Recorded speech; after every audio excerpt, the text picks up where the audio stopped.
Pablo de Valladolid. Velázquez recogió con brillantez la tradición del retrato cortesano, pero su talento para las representaciones de individuos brilla especialmente en las que realizó de las llamadas sabandijas de palacio, en los que había que observar convenciones ni tener contemplaciones.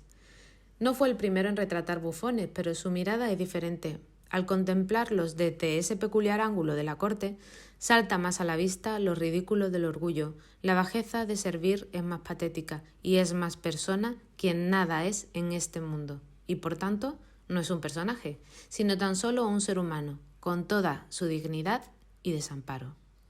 Casi todos estos seres parecen encarnar un mensaje expresado en sus accesorios o por sus gestos. La obra, con su contención intencionada de medios y color, con gran riqueza de matices, produce sin embargo un resultado asombroso. El espacio, solo aludido por la sombra, resalta la presencia del modelo, uno de los graciosos ya a servicio de la corte entre 1632 y 1635.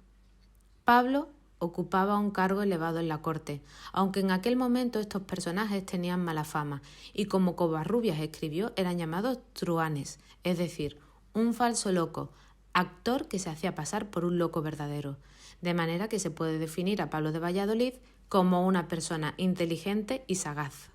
La pintura, de 2 metros por 1,23, pertenece a la serie de bufones, enanos, locos y los llamados entonces hombres de placer de la corte de Felipe IV, pintada por Velázquez.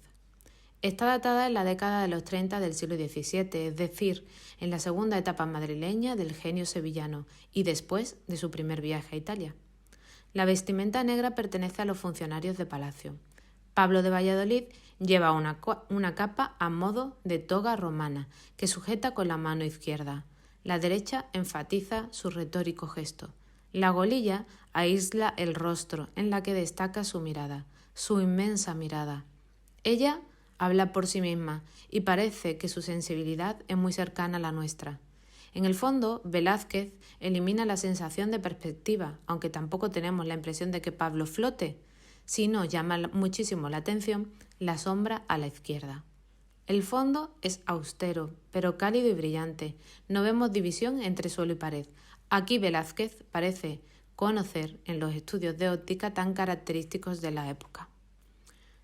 Nuestra mirada se centra en la figura. Así se logra mayor vivacidad. La paleta de Velázquez se aclara y la pincelada se hace más suelta, abocetada. El pintor es un maestro de la luz y de la verdad. Como decía Luis Cernuda, Velázquez es un pintor de la mentira luminosa, porque el genio sevillano llega a pintar lo imposible, lo que no se puede pintar. La influencia de Pablo de Valladolid es alargada. No en vano, tanto Goya como Manet se dejaron llevar por la impronta del bufón.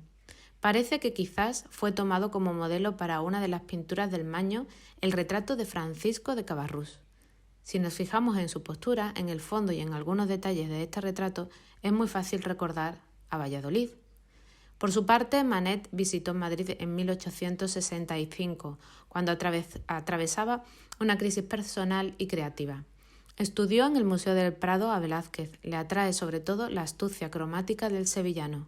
Manet se vio arrebatado por la obra, pero para él el ejemplar más asombroso era el que nos ocupa hoy, del que dice: «Es aire todo lo que le rodea». Tanto le impresiona que su influencia se filtra en algunas de sus obras, en El Pífano sobre todo, pero también en Théodore Godet y en Foch, en el papel de Hamlet. Nos quedamos con la mirada de Pablo de Valladolid, que contrasta profundamente con su pose. Velázquez nos da una lección, nos invita a mirar a los ojos de sus personajes, para ir más allá del papel que ocupan en la sociedad. Esta es la grandeza del pintor sevillano y la grandeza de Pablo de Valladolid.